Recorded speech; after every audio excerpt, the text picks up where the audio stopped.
This is the PKF Texas Entrepreneurs Playbook. I'm Jen Lemansky, and I'm back once again with Nicole Riley, an Audit Director and one of our approachable advisors here at PKF Texas. Nicole, welcome back to the Playbook. Thanks. So I know in the past we've talked about functional expense allocation for not-for-profits.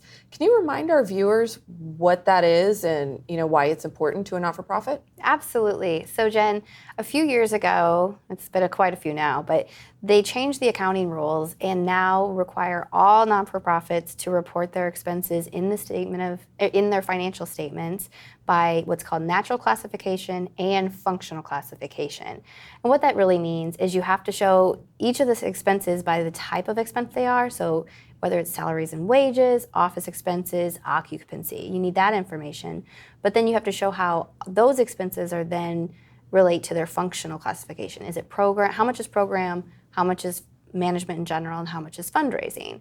And that's a big change because previously it only was for health and welfare organizations. So now that all organizations have to do it, it's been a little bit of a change. It's a big difference. So are there any common errors you see as people are working through this process? Yeah, unfortunately, even though we're like 5 years in, we're still seeing some pretty significant issues. The main issue I see is just the organization doesn't have a stated policy and hasn't really thought through what allocation makes best sense.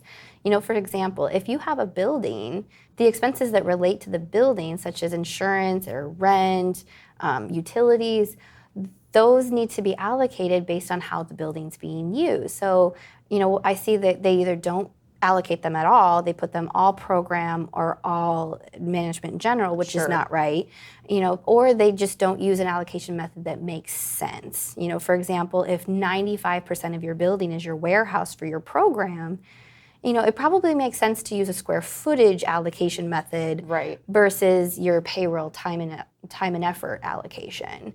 But on the flip side, things like office expenses, maybe your payroll allocation makes more sense because that kind of correlates to who's using the office supplies a little bit more. So it sounds like there's a lot to consider. Do you have any recommendations for organizations as they're looking at this? I just really encourage people to take the time to document their allocation procedures and what they decide to do and make sure that they're reasonable and consistently applied. If they just take the time to write it down, have it documented, because a lot of times what we're seeing now is there's staff changes. And when there's staff changes, nobody has any idea how it was done previously. So it's hard to be consistent if you have no documentation of what was done previously, but it's also really hard to know what makes sense, and you have to do all of that work all over again. So yeah, document that allocation, what you decide, what makes sense. Take the time to make sure that you've picked the right stuff. Because at the end of the day, that schedule is now audited. It's part of your audited financial statement, so it has to be materially correct.